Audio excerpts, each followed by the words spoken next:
বন্ধুরা, তোমরা যারা যারা আমার মতো শিম মূলো আলু দিয়ে মাছের পাতলা ঝোল খেতে ভালোবাসো তারা এইভাবে মাছটা রান্না করে ফেলো।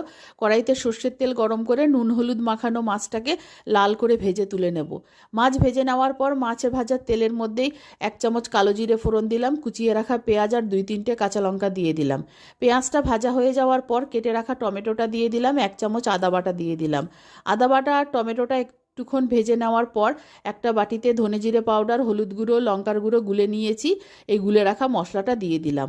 মশলাটা দিয়ে তাতে নুন দিয়ে দিলাম আন্দাজ মতো। মশলাটা যখন কষানো হয়ে আসবে তখন কেটে রাখা সবজিগুলো মশলার মধ্যে দিয়ে দিলাম।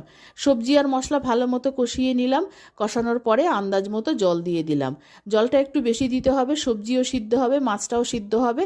যখন সব সবজি সিদ্ধ হয়ে যাওয়ার পর ঝোলটা টকবক করে ফুটতে শুরু করবে, ভেজে রাখা মাছগুলো দিয়ে দিলাম আর 2-3 মিনিট ফুটিয়ে নিয়ে নামিয়ে নেব। গরম গরম ভাত আর ঝোল খেতে দারুণ লাগবে।